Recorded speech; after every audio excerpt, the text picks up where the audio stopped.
We have 500 people or thereabouts on the line with us from around BC tonight, a really fantastic turnout. My name is Shannon Dobb, and I'm the director of the Canadian Centre for Policy Alternatives here in BC. And I'd like to welcome you to the first launch event in a cross-country virtual tour that Seth Klein is doing to promote his new book, A Good War, Mobilizing Canada for the Climate Emergency.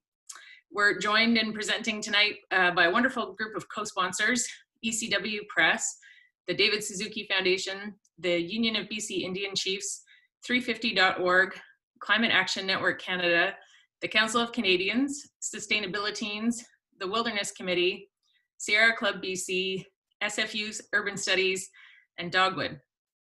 We have an inspiring and informative program lined up for you. And I have to admit that I feel a little bit of cognitive dissonance when I say that, considering that we can all likely look at our windows at a smoky haze and see the terrifying apocalyptic images from south of the border on our Twitter feeds and TV screens. Between a global pandemic and now the climate fires, as Washington State Governor Jay Inslee and others are rightly calling them, these are strange and stressful times. But I hope tonight's event is inspiring for precisely that reason, because Seth's book maps out how a response to the climate emergency can act with the speed and purpose we so desperately need.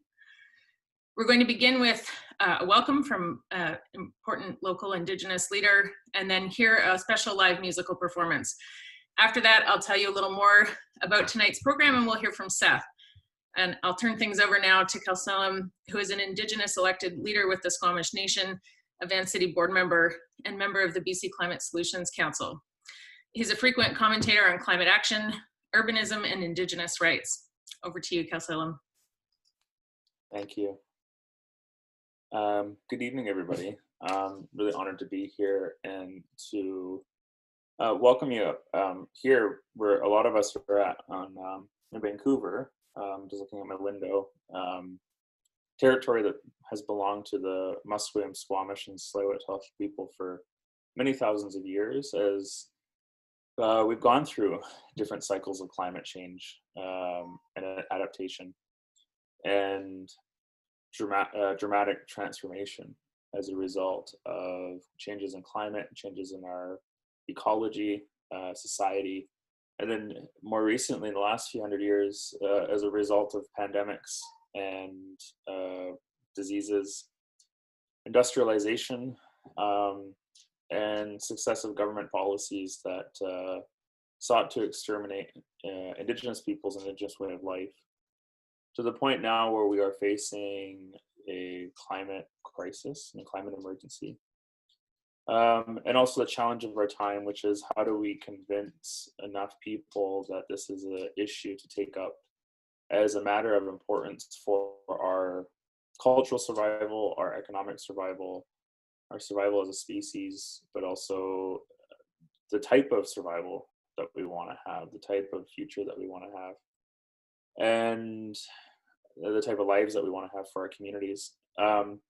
The three nations here in Vancouver have a long history of living off the land, living with the land, learning from the land, and also adapting as the land has changed. A lot of people don't realize that the idea of the Coast Salish people living in primarily longhouses, traveling by canoe, using cedar for our most everyday uses, whether it was through our architecture or through our transportation or through our clothing, is that that's actually a really recent phenomenon within the history of Indigenous peoples in this part of the world.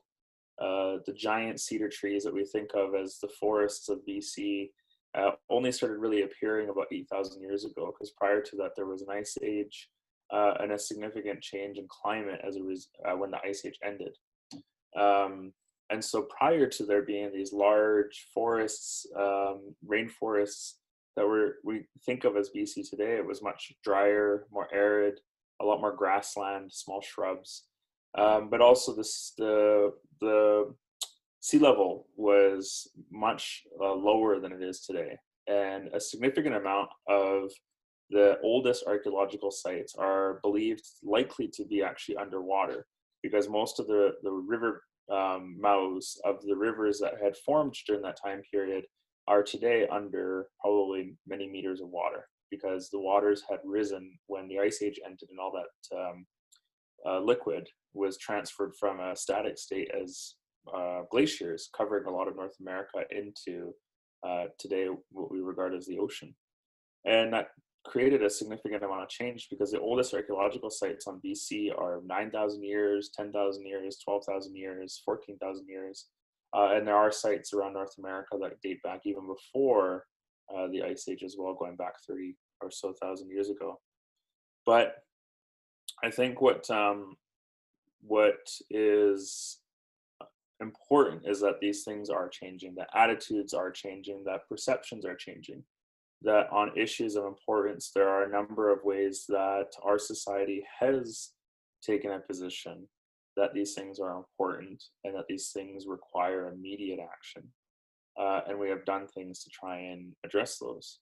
And so I look forward to a lot of the conversations that we continue to have. I look forward to so many of our young people becoming adults and able to vote. I saw a stat recently that the US election that happened recently in the States with the midterms saw, what was it? It was Gen Xers, Millennials, and Zoomers were a larger voting bloc than Boomers for the first time in American history. So I think that there's, with the rise of our young people, I feel inspired. And I think that for a lot of our communities here, Indigenous communities here in Vancouver and throughout BC and Canada, climate action is imperative. And we wish to work with others to bring to bear the solutions that are going to both drive the reduction in carbon emissions, but also create a much more just and equitable society. One that I think for Indigenous communities, we don't have to look that far back to imagine what a more just and equitable society looks and feels like. So really grateful to be here and excited to be a part of this event. So thank you everybody and welcome.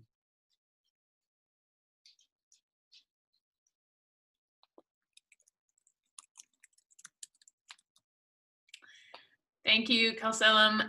We're going to turn things over now to Khari McClelland, who's a talented Vancouver-based artist, and he is going to sing a song that he has written inspired by Seth's book.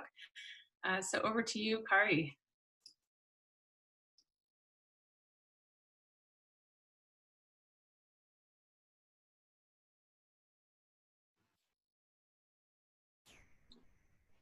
Hello, everyone.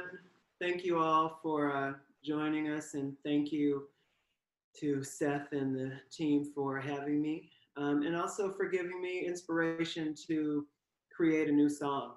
I always appreciate it when someone invites me to do something like that, and I hope you all will feel some resonance with it. It's called We All Got a Part to Play.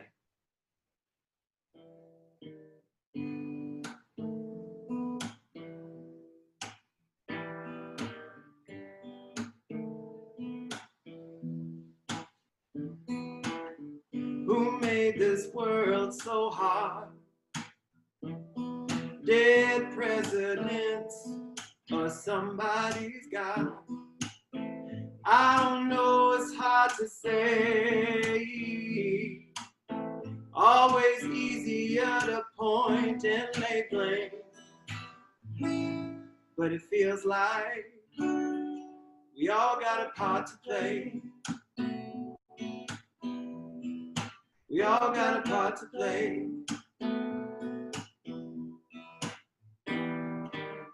What are we gonna do? Answer is somewhere between me and you. Fires raging all around. Water rising and there's nowhere to hide. Don't look away. We all got a part to play. We all got a part to play. This is a sad old story, older than me and you. trees all around. Duck for cover, some stood their ground. There's another way. We all got a part to play. I ain't asking you on bended knee to pretend we're some kind of happy family. I'm just here to tell you we're all we got, and doing this together is our only shot. All got a part to play. All got a part to play. We all play. We all got a part. We all got a part to play.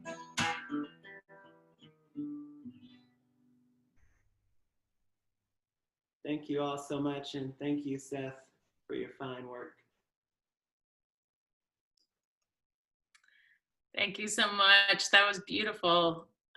And you all in the audience, those of us who are on this as panelists can see each other, but you only get to see who's speaking. So you missed a little chair dancing happening during that performance, especially by Seth Klein, in fact. And I see lots of love coming through in the chat. So yes, agreed, that was wonderful, and thank you. And this is Noah Walker, just so everyone knows who accompanied me. Thank you, Noah. Have a great night. Thank you, Khari. And thanks, Khelsilem, for your comments as well. All right, so in our remaining 70 minutes, we're going to hear from Seth, who's going to share a little bit about the book. And then we're going to have a few minutes for a short Q&A. And then we'll hear from 3 amazing activists and leaders about what the next stage of the climate mobilization needs to look like in our province. And then I'm going to turn things over to Sherry Yano from the David Suzuki Foundation, who is going to close out the evening with more great music from Dan Mangan. Sherry, do you want to say a quick hello? Hey, super excited to be here. Thank you. Thanks for being here. All right, a few logistics before we continue. In the chat, for those of you who haven't found it yet, you have a chat button at the bottom of your screen, and it'll pop up a box along the right side where you can type comments. And you can also put questions to Seth if you want to submit them for the Q&A. We'll only have time for a few questions, but we'll do our best. And you're welcome to read more about the book at Seth's website, sethklein.ca. We're also providing links to purchase the book from various independent Canadian bookstores in the chat space. And A Good War is now available in print, as an ebook, and as an audiobook. So with that, it is now my great pleasure to introduce Seth Klein. Many of you, especially here in BC, will of course be familiar with Seth. He is the founding director of the CCPA BC office, and I've had the honor of working with him for more than 2 decades as we built and grew this organization. For those of you who aren't already familiar with the Canadian Centre for Policy Alternatives, we are a research institute working on a wide range of issues from housing and childcare to income inequality and climate change. We produce a lot of hard-hitting facts and analysis on issues like these, but our core job as we see it is to show that there is an alternative, that the solutions to social injustice, economic inequality, and the climate emergency may be ambitious, but they are not just wishful thinking or too complicated. They are, in fact, right here at our fingertips. So Seth may have moved on from his role as director of CCPA BC, but his work with this book continues to show us concretely what large-scale transformative change can look like. And in particular with this book, he looks at how we can get there politically, how we can get beyond the political paralysis or jello that we've been stuck in when it comes to climate action for decades now. There's been a lot of excitement about Seth's new book, which has been called The Blueprint for Rapid Societal Transformation that we've all been waiting for, by science journalist Atiya Jaffar, a Canadian climate emergency manifesto that brings it all together by former MP Libby Davies. Exactly the book we need right now by anti-poverty activist Paul Taylor, and the most unbiased review of all, the roadmap out of climate The Climate Crisis That Canadians Have Been Waiting For by author Naomi Klein. Over to you, Seth. Take it away. Hi, everybody. Well, thank you, Shannon, for that lovely introduction. And thank you all so much for attending. Yeah, you know, it's of course disappointing not to be doing this in person, but it's thrilling to know that you're all here. This is my first book, and so putting it out in the world is, of course, nerve-wracking, but I'm grateful to feel your enthusiasm over the ether.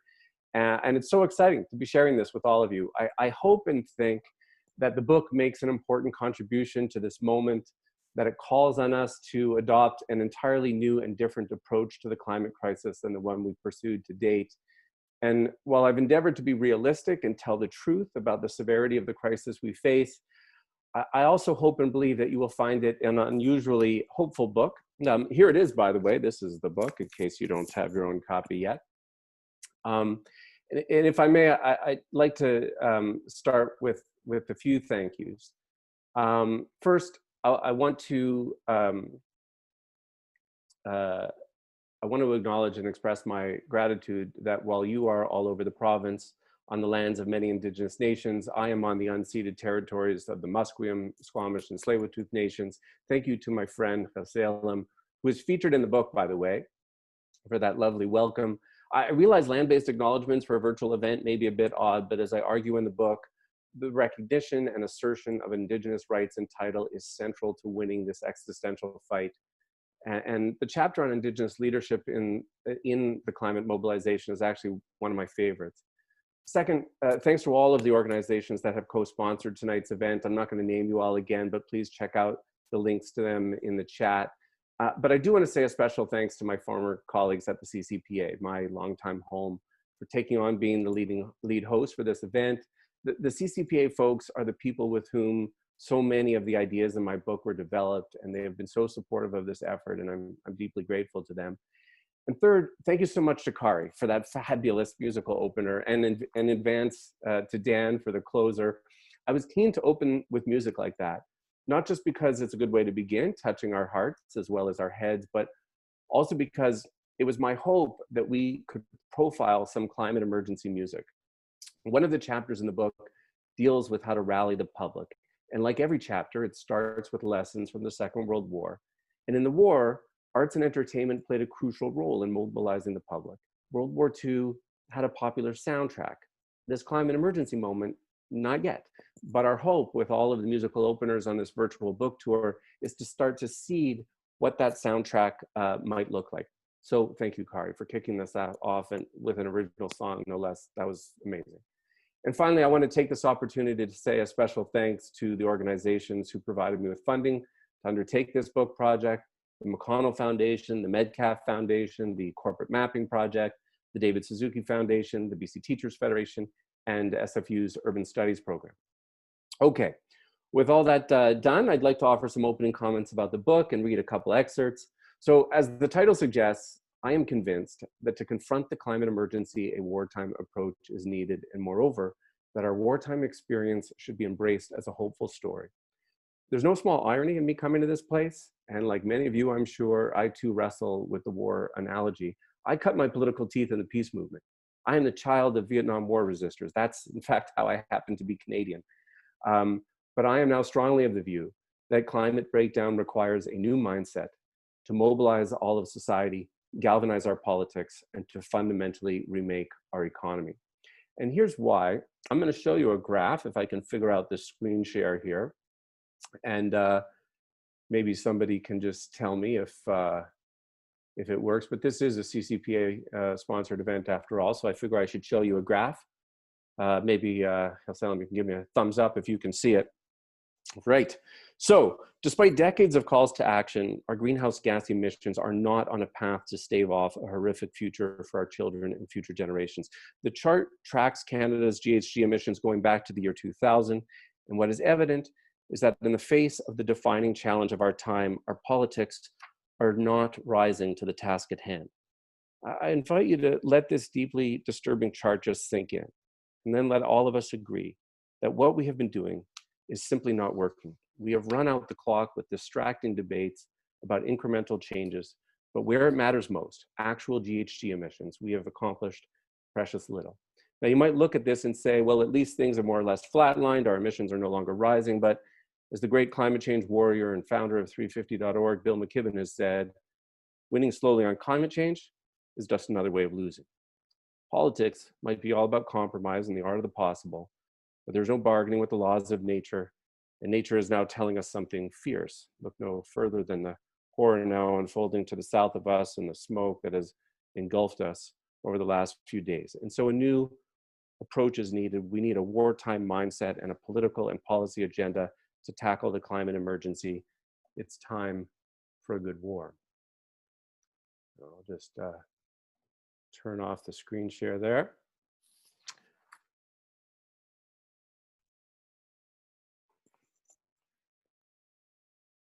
So I'll read a little bit from the preface. This project began as an exploration of how we can align our politics and economy in Canada with what the science says we must urgently do to address the climate emergency, and it is that.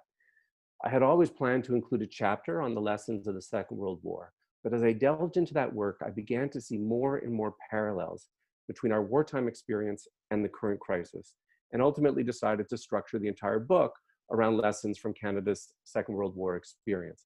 Not because I get all weirdly animated about war, rather is because I see in the history of our wartime experience a helpful and indeed hopeful reminder that we have done this before. We have mobilized in common cause across society to confront an existential threat, and in doing so, we have retooled our entire economy twice in the space of a few short years. Now, I'm not the first person to say that we need a wartime scale mobilization, but usually this comparison is made as a passing reference. Until now, no one has, in the Canadian context at least, delved into the similarities and lessons in detail. So I invite you in the book to explore what wartime scale mobilization could actually mean. In each chapter, we jump back and forth in time between stories of what Canada did during the war and what we now face. And in these comparisons, we answer questions like, how has public opinion rallied to support mobilization during the war? And how might it be galvanized again? What was the role of government, news media, arts, and culture? Who or what was and is blocking needed mobilization? How is social solidarity secured across class, race, and gender? And how can we do so again? How is national unity established across Canada's many provinces with their varying views and interests? And can we successfully achieve that again as we move off fossil fuels?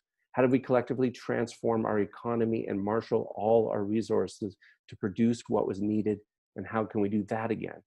What was the role of individual households and businesses during the war? And what must it be again? I think Khari already answered that one. How did we collectively pay for this transformation? And can we mobilize the necessary finances once again? What supports were offered for returning soldiers? And what can be learned from that for just transition for fossil fuel workers today?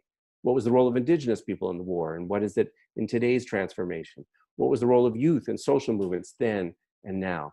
Importantly, what are the worst cautionary tales, the warnings of things that brought us shame, the internments, the quashing of civil rights that we don't want to repeat?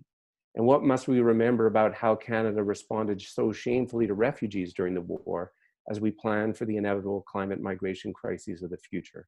And critically, what sort of political leadership do we require to see us through challenges like this? Here's one important comparison I make right near the beginning, and one that gives me some hope, and it's this. Despite Canada's war declaration in September of 1939, it's worth recalling that even as the winds of war gathered in the late 1930s, our leaders were reluctant to recognize what would ultimately be necessary, a lot like today. Canada was on the cusp of being completely transformed by its Second World War experience, yet right up to the 11th hour, our government still hoped to avoid getting dragged into that fight. And so we find ourselves today in this similar awkward period. In July last summer, Justin Trudeau's government passed a climate emergency motion in the House of Commons and then proceeded with reapproving the Trans Mountain Pipeline expansion the very next day. That is the new climate denialism at play, a concept I first developed with Shannon. But as with the Second World War, this phony war will not last. I'm convinced that it is about to end. The book is an invitation to our political leaders to reflect on the leaders who saw us through the Second World War and to consider who they want to be and how they wish to be remembered as we undertake this defining task of our lives. My hope is that this book will embolden them to be more politically daring than what we have seen to date, because that's what this moment demands. And much like the trials that tested the character of past generations, the book is also an invitation to all of us to reflect on who we want to be as we together confront this crisis.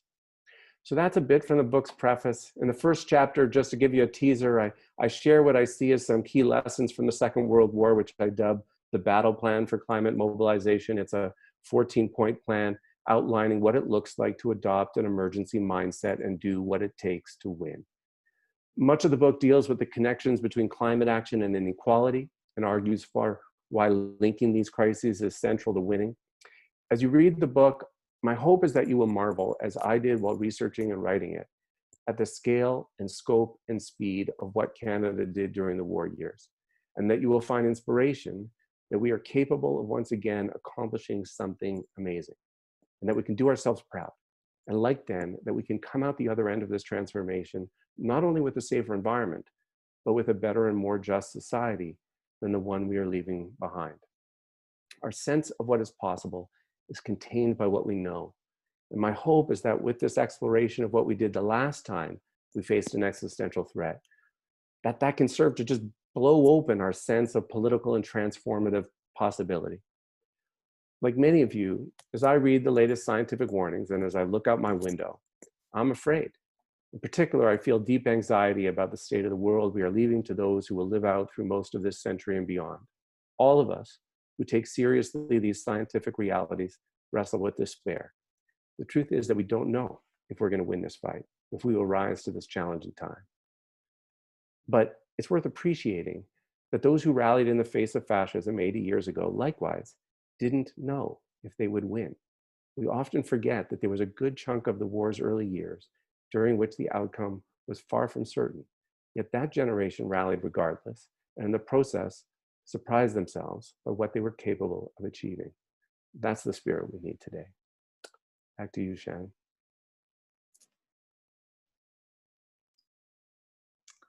Thank you, Seth. So your book covers a tremendous amount of ground, and you've only just given us a small flavor of what you have to say.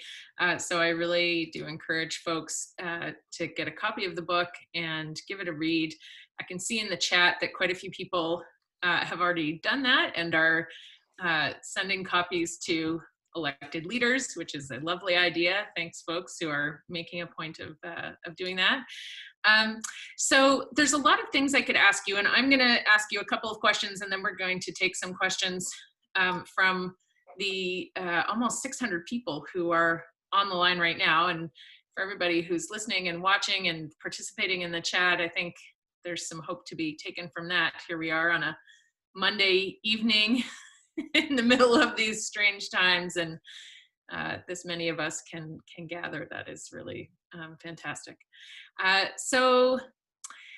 Okay, so let's see. Well, maybe you can tell us, I mean, one of the most remarkable things about the pandemic to me is really the scale and speed of the government responses in Canada.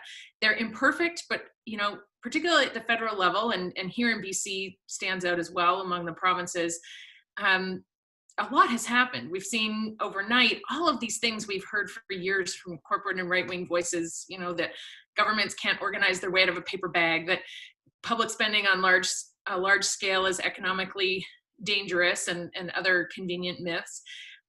They just went out the window. Yet now, once again, we're hearing all about the size of the debt, and the voices of austerity are getting louder again. So you're calling for even more public investment to tackle the climate emergency. What do you say to those usual voices of austerity on this? Yeah, thank you, Shannon.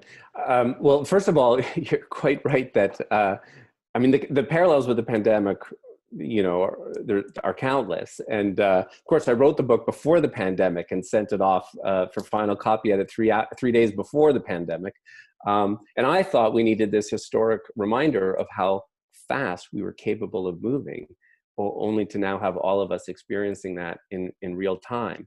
And so the pandemic, like the war, are this reminder of just how quickly we can move. And you're right, the government has pivoted to emergency mode with remarkable speed and developed new programs that are audacious and tell us what's possible. But the answer to your specific question is, yeah, we can afford it.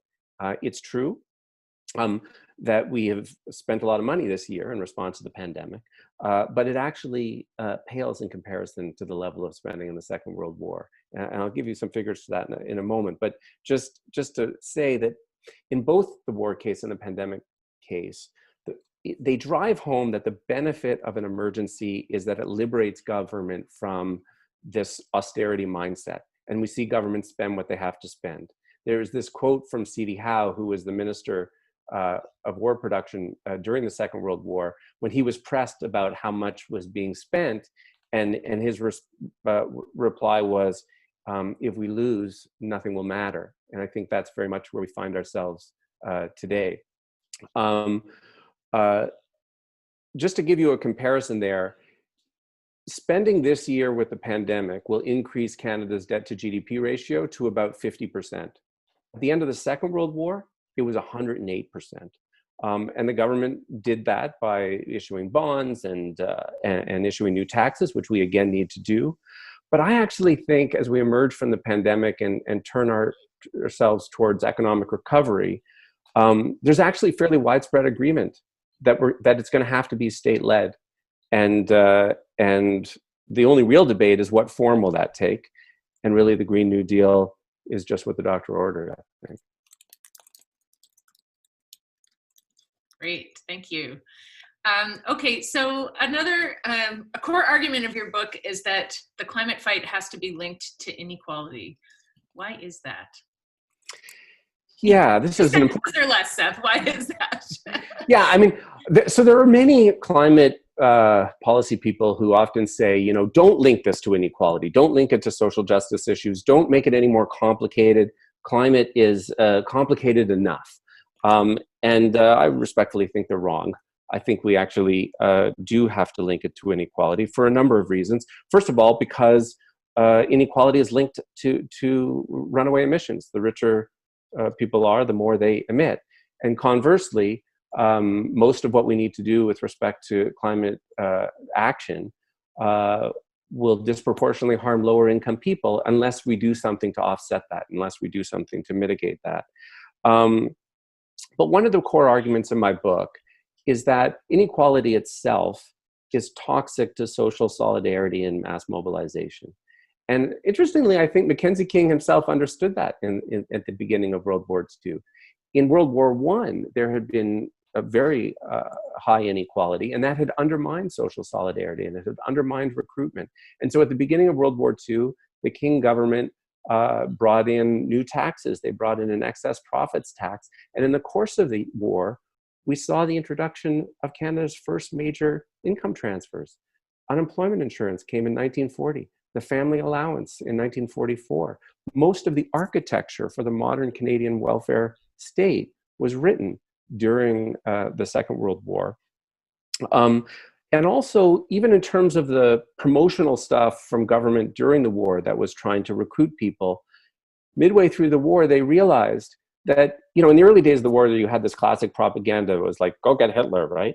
And midway through the war, they realized, you know, that's not working enough.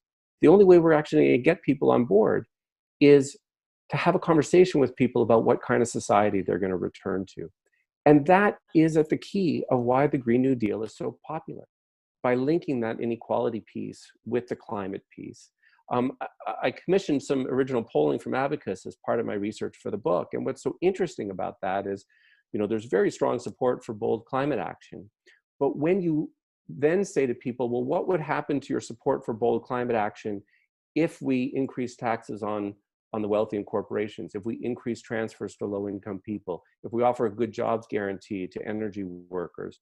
The support for bold climate action doesn't go down, it goes through the roof. So the main point is we got to link these things because that's how we win. Great, thank you.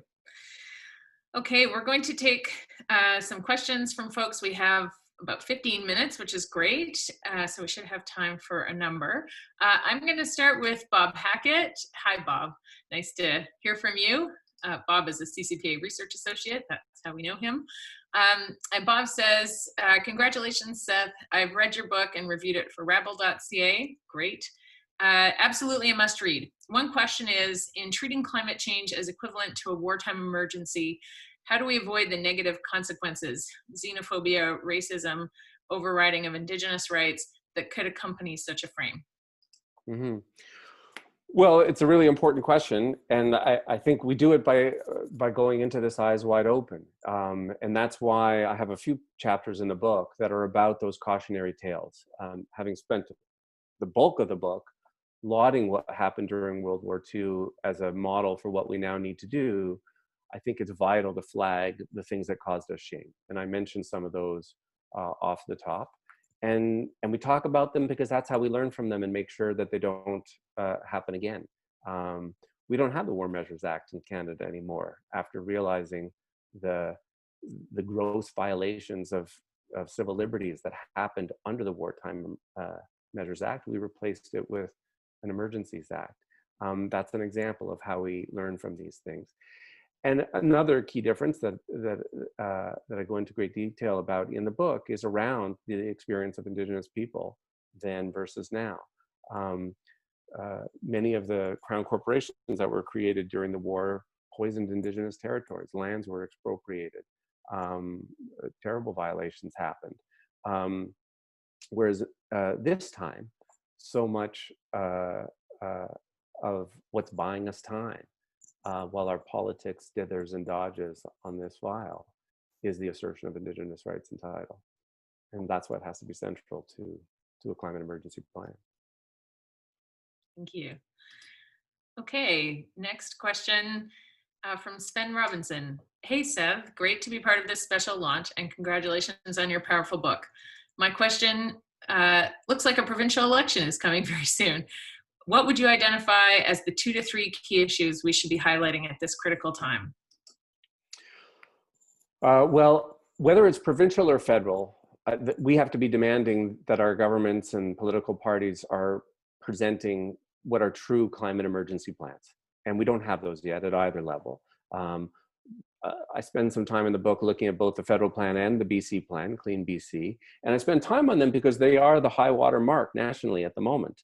But unfortunately, they aren't climate emergency plans. In fact, Clean BC never uses the term climate emergency. And that's what we have to be pressing for. And so I outline, what does a true emergency plan look like? And one piece of it is just adopting an emergency mindset, like we've seen in this pandemic, and recognizing the power that has in terms of forging a sense of common purpose. But a key piece of it is moving towards mandatory measures. So much, and I showed you that chart off the top, so much of why we've seen so little progress is because our climate policies are voluntary. We encourage change, we incentivize change, we give rebates. But you see, that's not what you do in an emergency. In an emergency, you say what has to happen by very clear dates. If a community in the interior is facing a wildfire, we don't say we encourage you to leave. We say you have to go. So that's where we need to shift on climate. And what that looks like is saying, for example, when it comes to buildings, as of 1 year from now, no new buildings will be allowed to tie into natural gas lines for heating. It would say with respect to cars and vehicles, as of 2025, you won't be able to purchase a fossil fuel vehicle anymore. Then you're sending much more clear signals.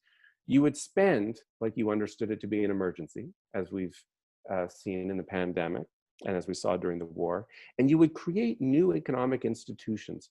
So BC hasn't created any new crown corporations as part of its climate plan. The federal government, in all of Justin Trudeau's time in office, has created 2 new crown corporations, one of which is the Trans Mountain Pipeline. But during the war, C.D. Howe, who was no lefty, by the way, created 28 crown corporations in order to expedite the military production that needed to happen. That's the kind of mindset I'm talking about.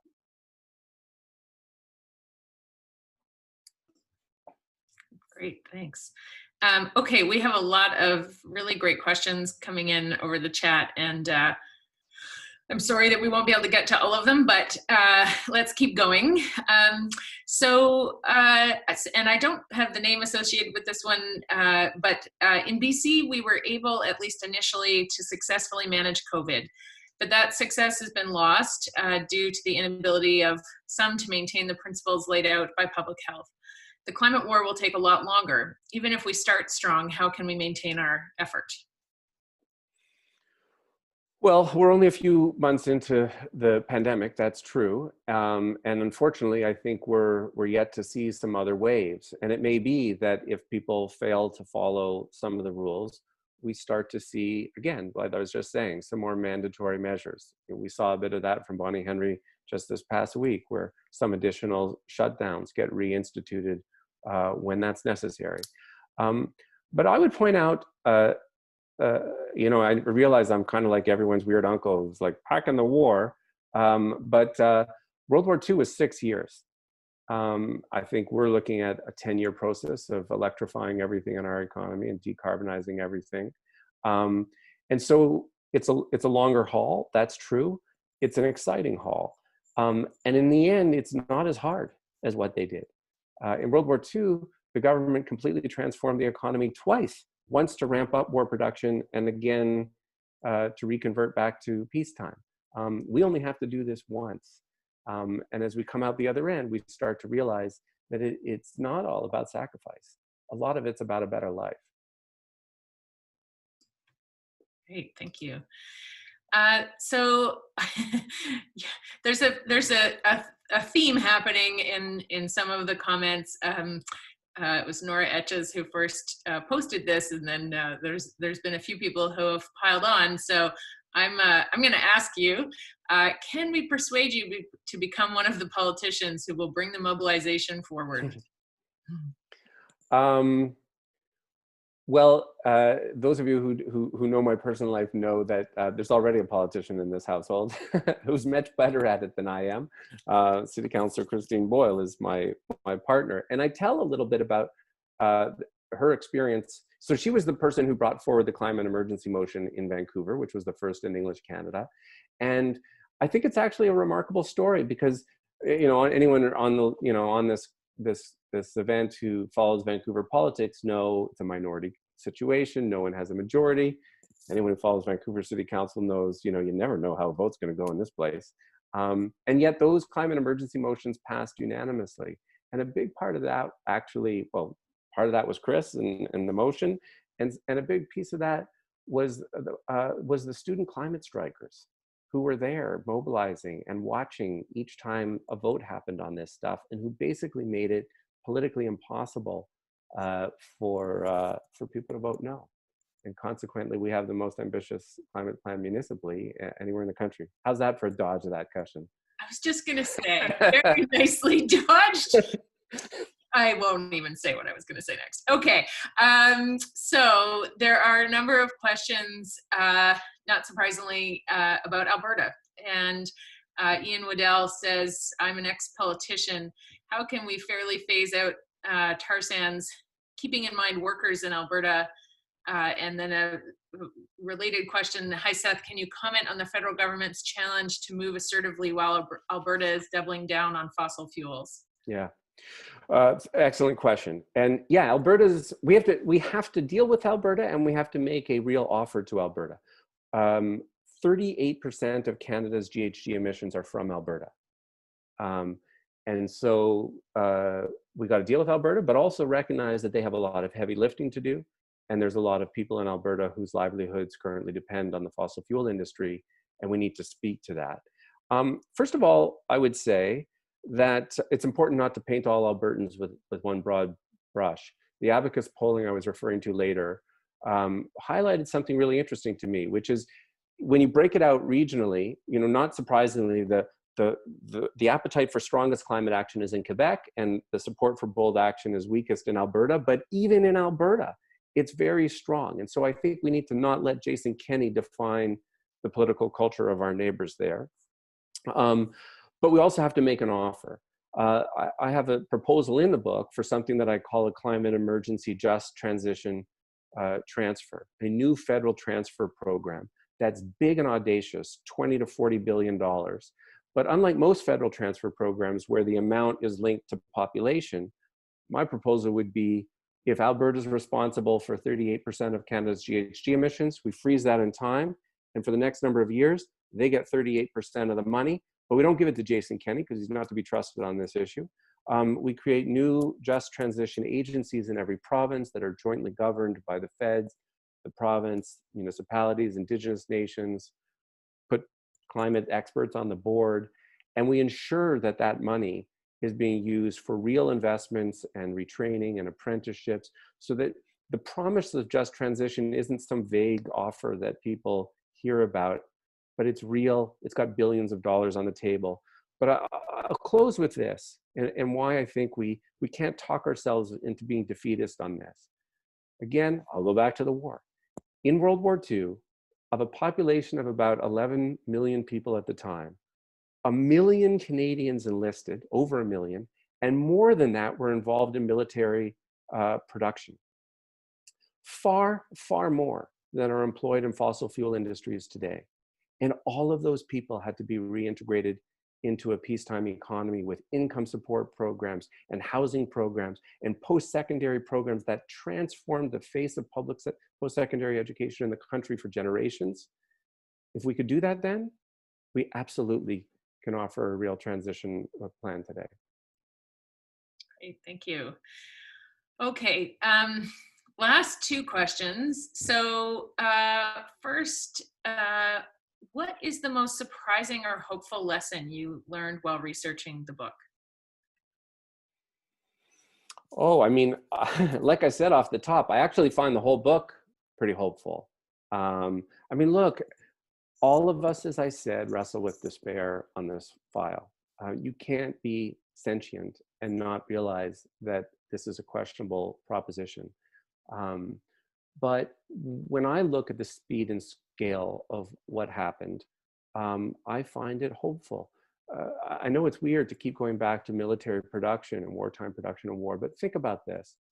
Before World War II, there was really no military production in Canada to speak of. And in the space of those 6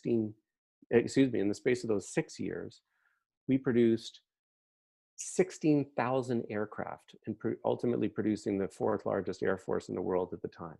We produced 800,000 military vehicles, more than Japan, Germany, and Italy combined. We produced 750 ships. Here in British Columbia, where we can't even seem today to build a single BC ferry, we produced about 350 ships in 6 years. I mean, from scratch. So if we can do that in that amount of time, can we actually do the transition that we need to do in 10 years? I think we can. That to me is tremendously hopeful.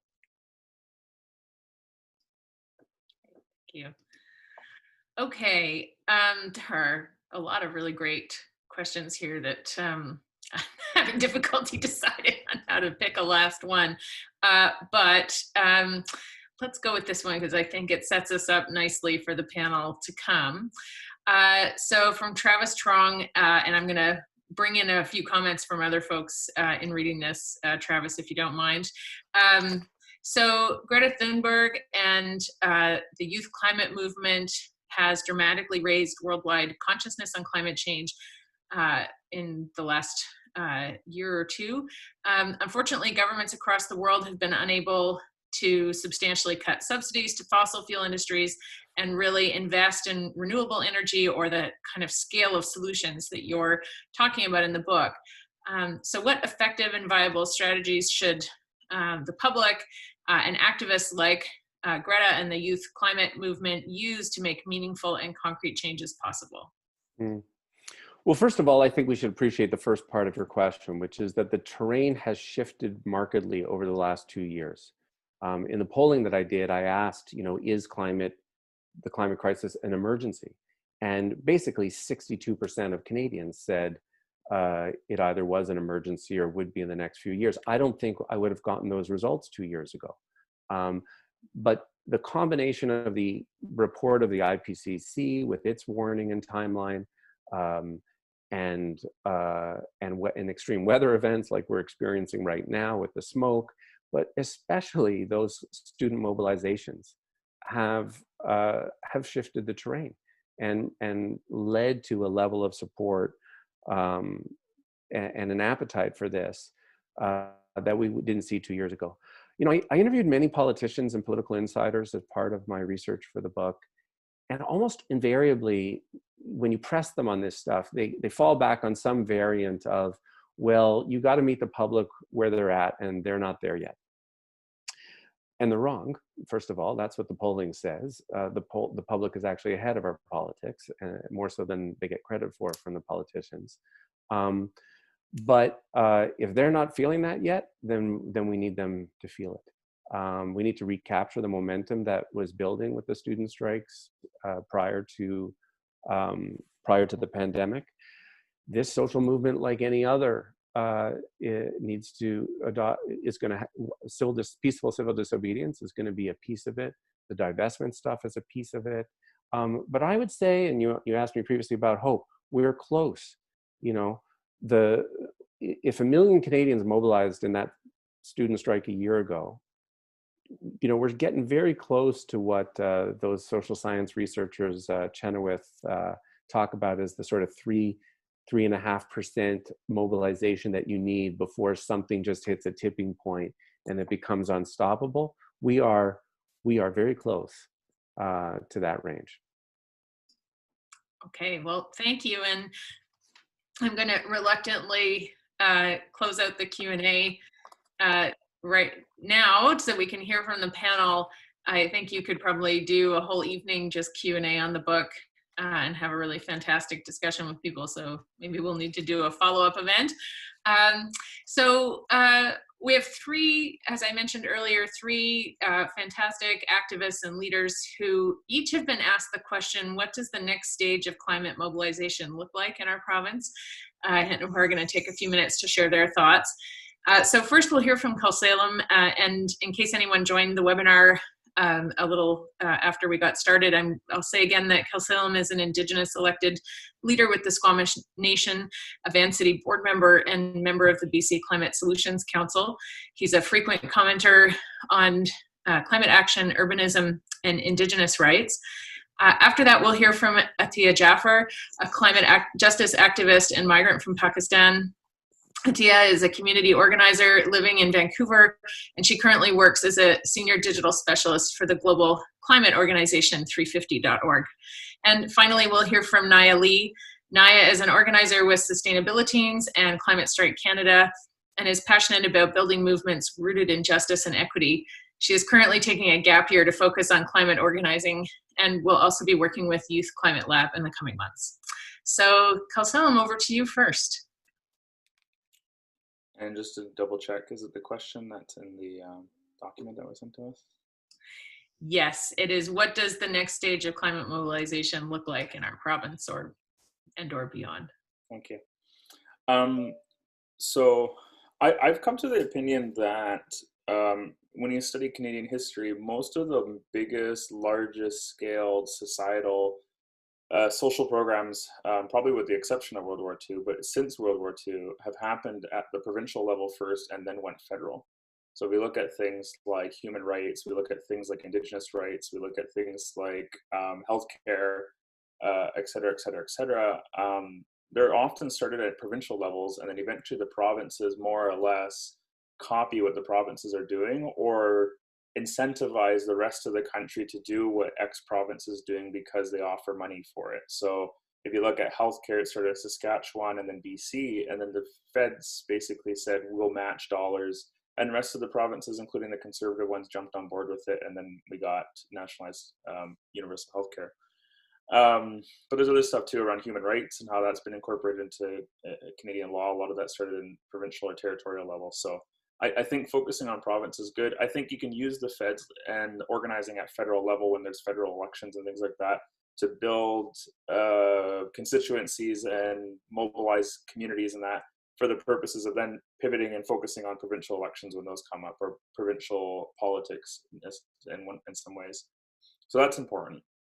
The other thing I would say is that for BC, for example, one of my criticisms of the climate movement And I don't know anymore if it actually should be called a movement, at least in Canada, because I think that there is a need to think about all the ways that we should be organizing. And one example of, I think, the future of climate action in BC is going to be electing more climate leaders into positions of power. But in order to do that, the movement needs to start training more people to be ready to run for those seats when they become available, and to start building up more candidates who are viable within the broader political economy that we operate in, but are going to be staunch climate leaders when they're elected. And theoretically, what I would love to see, and I think we need to head towards, is a situation where you have caucus members very powerfully able to influence the agenda, because it's not just a minority of the caucus, it's actually becoming a larger and larger aspect of those caucuses. And when the decisions are coming up around major climate decisions, they're not marginalized and minimized in the broader amount of members of the caucus to make those decisions.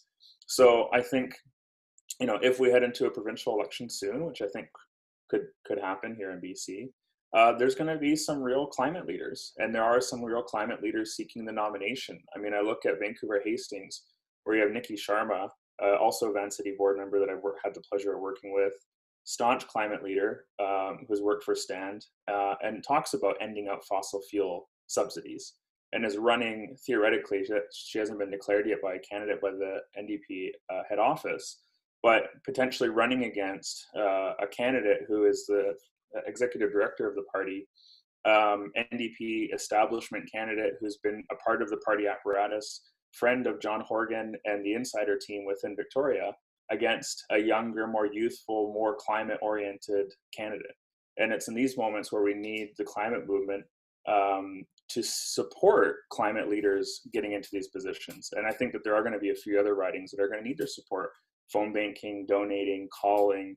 I don't think door knocking would be happening much in this election, but those are the types of things that I think we need to focus on. And that's the provincial level. I would also say the exact same thing for the municipal elections that come up too, because I think municipalities are able to lead in ways that provinces can't, and then provinces catch up. So I'm hopeful in that sense, and I think that that's going to be the future of some of our climate work, in addition to a bunch of other things. And the polling stuff, especially what Seth's talking about, that polling is, I think, really integral to shifting that conversation, because we need to get to those media editors to change the way that they cover these issues, because so much of it is caught up in a very old school way of talking about climate action, climate solutions, and the climate issue. So I think the more polling that we can do and release to the public and drive the conversation in a different way to the reality, which I think Seth's really rightly pointing out, that the public's there. For some reason, our politicians aren't.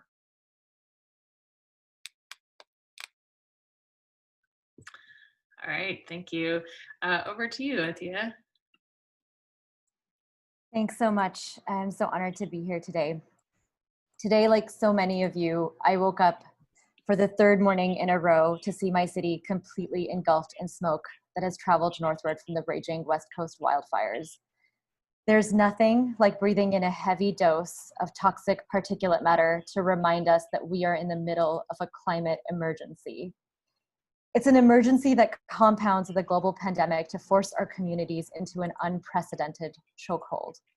It's an emergency that has reached our doorstep, but 10 years ago, when I first joined the climate movement, it was still an emergency. Perhaps it was less visible to many of us, but it was an emergency nonetheless for colonized communities worldwide that have not seen respite from an intensifying climate crisis in over a decade.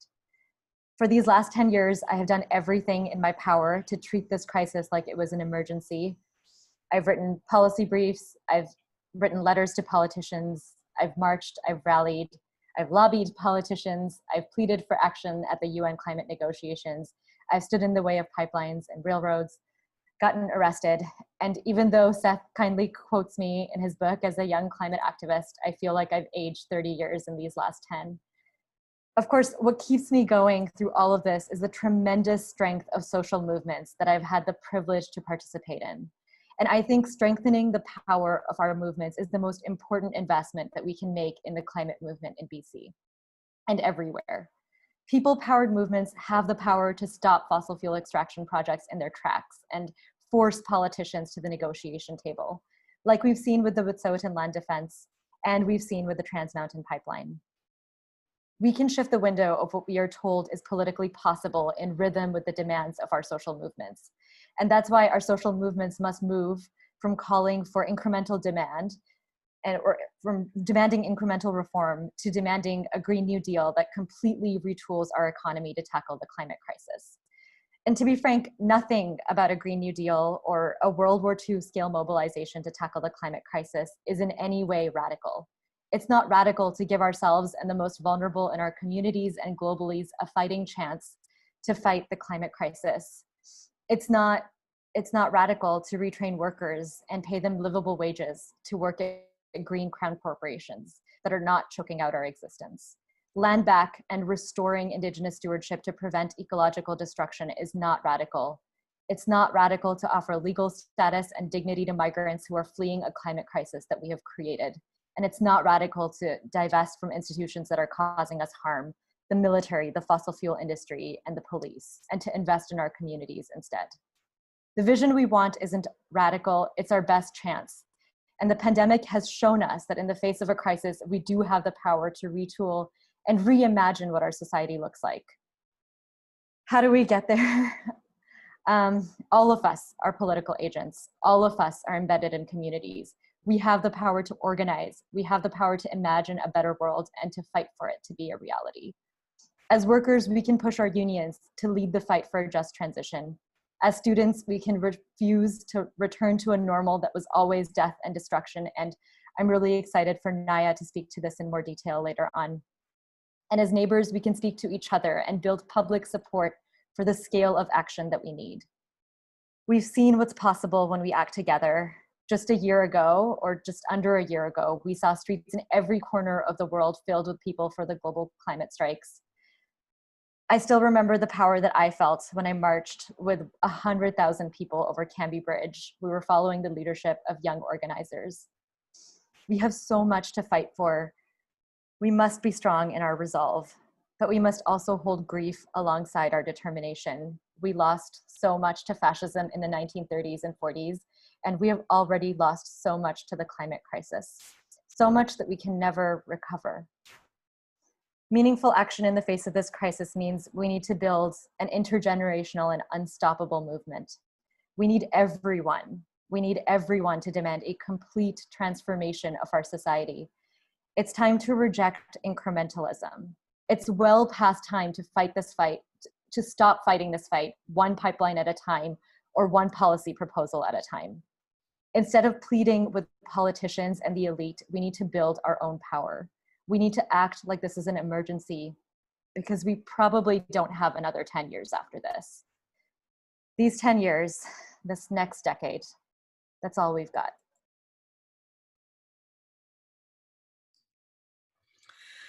Thank you, Atiya. Hear, hear. Over to you, Naia. Hi, everyone. Thanks so much for having me. I'm really grateful to have the chance to speak alongside these other really thoughtful panelists. A Good War at one point mentions that young people crave a sense of purpose. And I saw this to be really true through most students at my high school. Outside of school, though, I was surrounded by a collective of young people across Metro Vancouver, the Sustainabiliteens, who organize for a just and sustainable world and affect real change to realize this vision. As a mentor now for many of the younger Sustainabiliteens, it's beyond exciting to watch them access the same sense of purpose.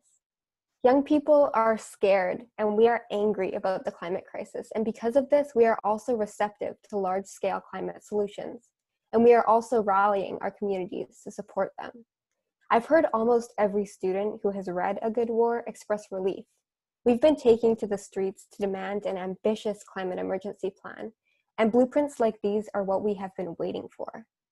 Although we might lack context about their unique struggles, similar to the greatest generation who fought in World War II, my generation has been born into a future that we almost don't expect to survive. We desperately want our sense of reality to be upended because we know that we never had any other option. Our current normal leads us directly to ecological collapse.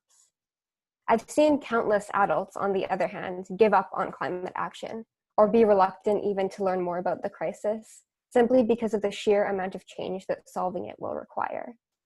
The thing is, though, even when we aren't experiencing the crisis through each inhale like we are right now, each second and fraction of a degree of warming matters, and so does each person. This is why the next stage of the climate emergency mobilization looks like every single one of us, not just us young people, not just activists, finding our own sense of purpose and working to expand the climate movement. In Sustainabiliteens, we're creating communities within every high school in order to engage uninvolved students and empower more youth organizers. Since you're here, you probably recognize climate change as an existential threat. Dogwood BC, For Our Kids, 350.org, and the divestment movement, among others, are doing essential work to tackle this crisis. At the same time, though, you don't need to consider yourself a typical activist to join the fight. We aren't looking to build a separate society of climate people. We need everyone, including you, to shift how you look at your entire life instead. What does an emergency look like and sound like and feel like? Who can you involve in an all-hands-on-deck approach? Where can you have conversations about your hopes and your fears for a world without climate change? And how can you align your every action with the transition towards a better world? These are some of the questions that A Good War invites us to consider. And I urge you not only to view them as a blueprint for governments, but to use them as a lens to examine your own workplaces, your families, your faith groups, your sports teams. I urge you to take initiative, to break boundaries, and to be creative and use what you are good at, to make noise and bring more people in. Our connections are stronger than the power of the fossil fuel industry. Above all, continue listening to the ticking clock in your head and the voices of your communities in your heart. As part of the National Not Going Back campaign, as Atiya mentioned, the Sustainabiliteens are once again taking to the streets on September 25th to demand that our members of parliament treat climate like the emergency that it is. You can pledge your support at wearenotgoingback.ca and join us at actions near you using a map that will be up soon through that same link. But we are emphasizing that this is not just about a single day. If you take action on the 25th, treat it as a springboard towards creating a practice of engaging with climate justice. In a time when I wake up at night and my chest is tight from a combination of anxiety and wildfire smoke, everything in the world screams crisis. But with the knowledge that we've done this before and a plan rooted in both justice and equity, we can unite generations behind a vision of a new era, which would leave no one behind. Thank you. Oh, thank you. That was fantastic and very inspiring. Seth, you wanted to have a couple minutes to respond. I did say, I said that. I was about to say I wanted that, and now I'm speechless. Thanks so much to all of you on the panel. You're all people I really admire, and you're all leaders in key domains as part of this mobilization, and whether it's Indigenous action to block fossil fuel expansion or youth and student mobilizations that I have found, whether it was our time, the work that Atiya did there, or the student strikes that Naia has been a leader of. I mean, these are the things that give me hope. And yeah, Naia, I love, thank you for making it clear that it isn't just about the push on our political leaders, but all of us. It's like Khari said in the song, we all have a role to play, or we all have a part to play. I did want to offer a few other closing remarks about what we do now. My feeling about I think that the pandemic actually sets us up very well in the sense that the government response to COVID on the financial side is really proof positive that the cat's out of the bag.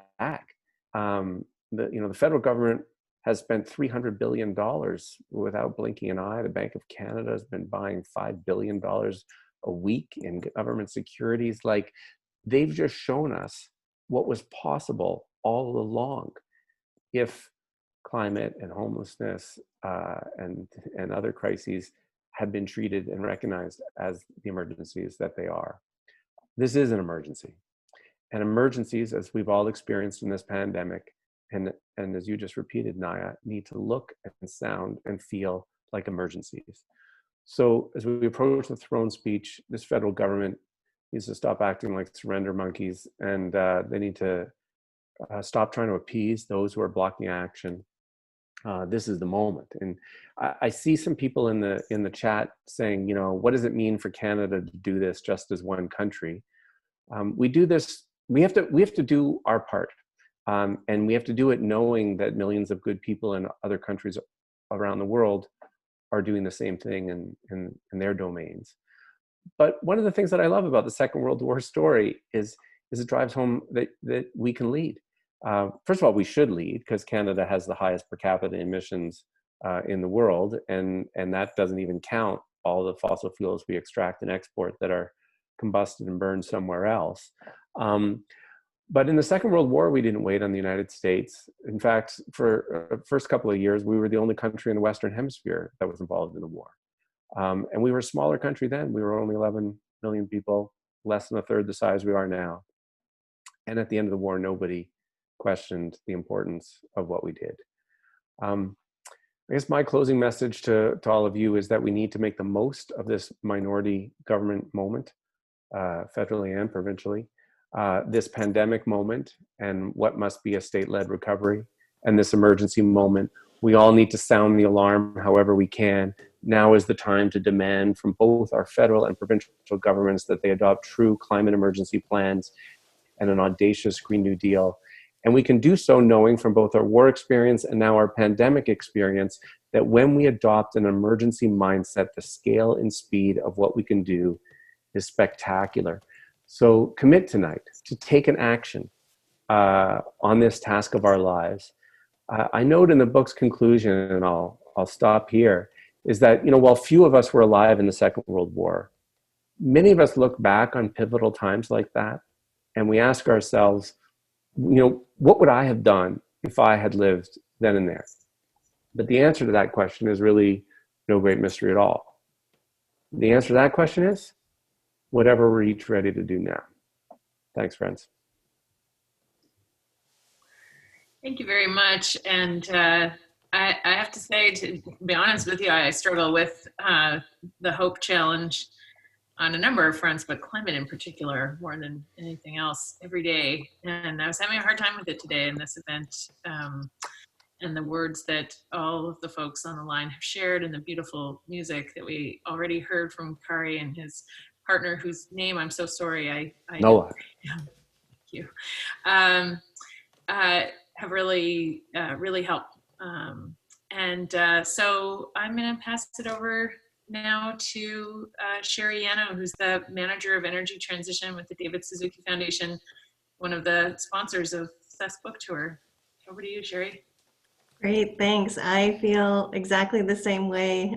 You know, the depletion of being in this smoky city, and then, you know, coming here tonight and feeling like so inspired. So I felt like the panel was amazing, you know, from the opportunity now to have the movement build up climate champions as provincial and local candidates, to change the face and scope of politics, to continuing to unleash the powerful potential of an inclusive people's movement, because we know that people are already there in terms of climate concern and panic, and to the tenacity of the youth activists and their invitation for all of us to change everything, to do what's needed. And so, like, at the very minimum, let's all join the Not Going Back campaign on the 25th, absolutely, as a start. It's so good to be reminded of that, and, you know, something that really does bring a lot of, like, hope and also connectivity, I think, for all of us.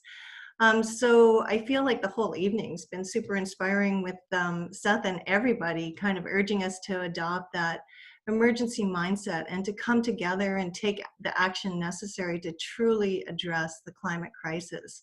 And it's such a positive message and such a positive or a challenging time, as people have said, in the midst of this global pandemic and under these smoky skies. Our hearts for sure go out to people being impacted by these both crises. As Shannon said, I'm Sherry. I'm the manager of energy transition at the David Suzuki Foundation. All of us at the foundation are huge fans of Seth's book. We've been honored to be a very small part in his writing journey, and we've been cheering wildly from the sidelines. So don't forget to buy your copy of the book from ECW. The link will be in the chat, and it is a really great read. So we are moving towards the close of this evening. I can't believe how quickly it's gone by, but we have one last amazing treat. So singer-songwriter Dan Mangan is going to close out the evening for us with a song, Yahoo.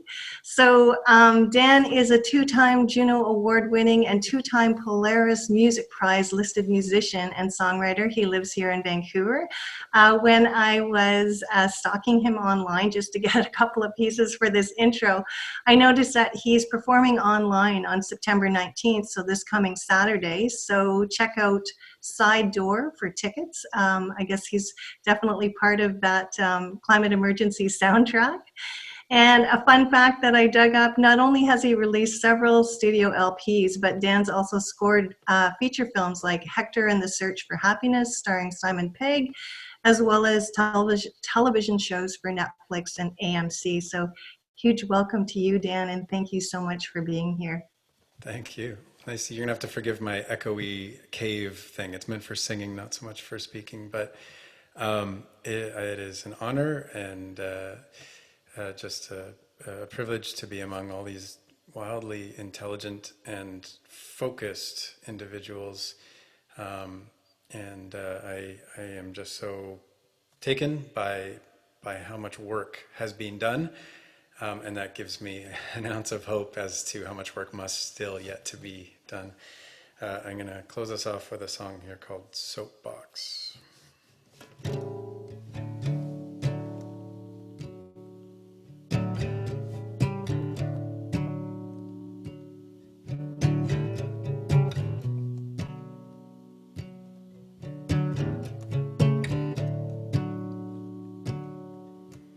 Damn the guessers, damn the lie, damn all the pretenders, damn all the reasons why they peddle the impending, why they can't be given light. The hall of mirrors keeps on reflecting, and the illusion multiplies. Meanwhile, they focus on division, the meanest trick the devil pulled. The sheep believe the road to freedom was provided by the wolf.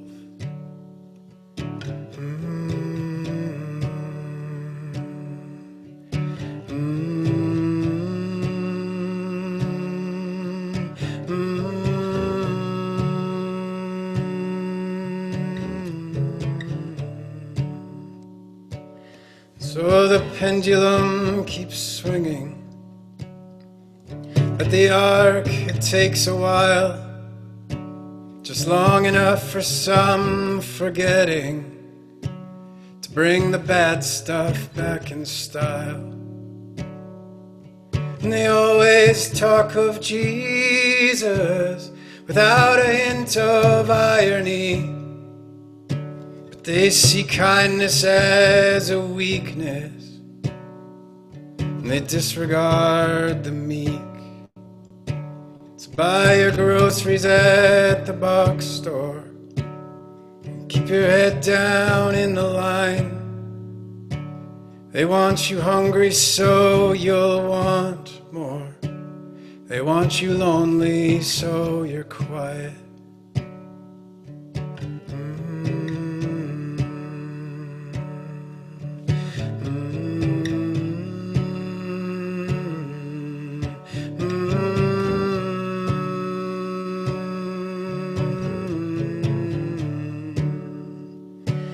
Go on and batten down the hatches. Turn to whoever it is that you turn.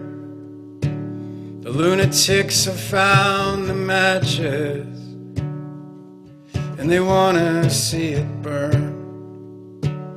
See, I've been yelling about forgiveness. I've been all turn the other cheek. But I fear now there is a sickness. There's something rotten in the seeds. So can a society have cancer? And if so, who will lead this dance? If we could have just one good answer, maybe then we'd have a chance. Maybe then we'd have a chance.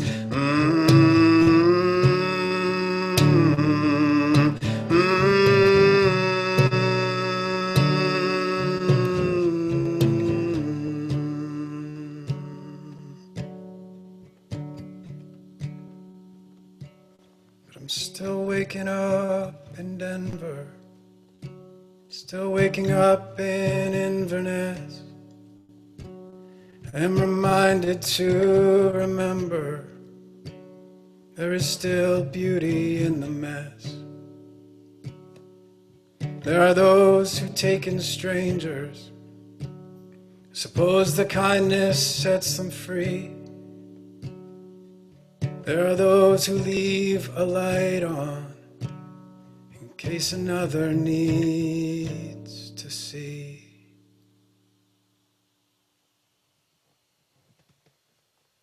Wow, that was amazing. What a way to close out the evening. Huge thanks. I also just wanted to say a quick thanks to all the sponsors, to Seth, of course, for writing this amazing book, and for Shannon, for Atiya, Naia, and Khelsilem for all of that wisdom and insight. So, and to all of you for tuning in. So thank you so much. And yeah, good night. Look forward to seeing you on the 25th and out in the movement. Thank you.